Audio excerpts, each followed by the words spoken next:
Your job is to represent the public, the people who elect you. Start doing your job. If you don't like it, clear off. Simple. I'd like to actually ask the members of Parliament that are present on the panel what part of democracy they don't actually understand.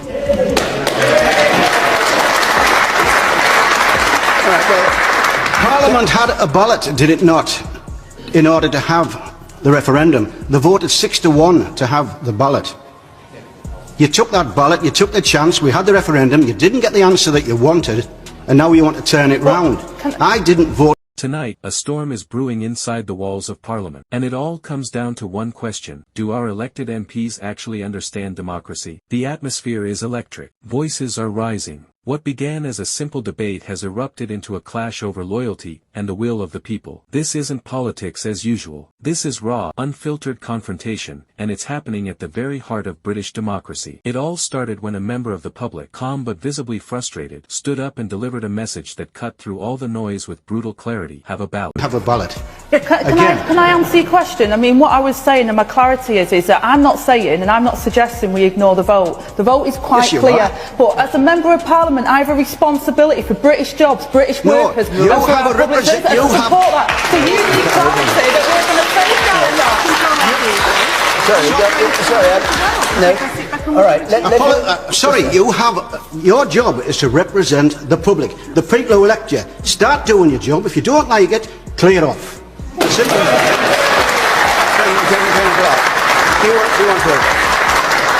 His message was sharp, almost impossible to ignore. You have your job to represent the people who elect you. Start doing it. And if you don't like it, clear off. The room fell silent, not because of anger, but because of truth.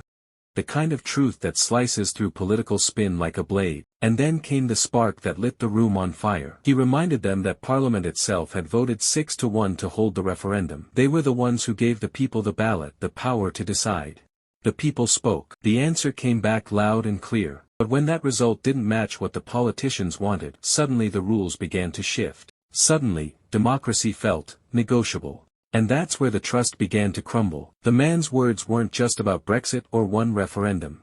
They struck at something deeper, the principle of democracy itself. What happens when the very people elected to uphold democracy start bending it to fit their own preferences? What happens when the voice of the people becomes an inconvenience instead of the foundation of government? That isn't leadership, that's betrayal. And in that room, you could feel the weight of that accusation pressing down on every MP who'd ever chosen politics over principle. That's when Angela Rayner, a senior MP, stepped into the fire. She tried to defend Parliament's position. She said she wasn't rejecting the vote, that the result was clear. But then came the pivot. As a representative, she said, her duty was not just to follow the ballot, but to protect British jobs, British workers, and British interests. It was a careful answer, perhaps too careful, because to many listening, it sounded like a smokescreen, a neat way of reshaping democracy into something more convenient for those in power. And that's the heart of the fury spreading through the country right now.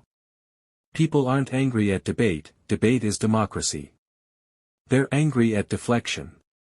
They're angry that the vote they cast, the promise they trusted, feels like it's being twisted and rewritten behind closed doors. When politicians start treating a referendum as optional, what does that say about every future election, every promise, every speech that follows? It's not just a policy disagreement anymore, it's a question of whether the system itself still respects the people it serves. The man's voice that night may have been calm, but his message roared like thunder. Democracy is not a toy, it's not a suggestion, it's a contract, between the governed and those who govern. And when leaders forget that, when they start to believe that their authority outranks the people's will, the foundation of trust that holds the entire system together begins to crack. One fracture becomes another, and before long, the whole structure starts to shake. And maybe that's what we're witnessing right now, not just in Westminster, but across the nation. People who once trusted Parliament are beginning to lose faith. They see the evasions, they hear the excuses, and they feel ignored. The promise of democracy, that every voice matters, starts to sound hollow when decisions are twisted in backrooms and spun on camera. And the more disconnected the leaders become, the louder the public grows. So tonight, as the dust settles from that fiery exchange, one truth rings out across the country: the people are watching. They see the cracks, they hear the excuses. And they are running out of patience.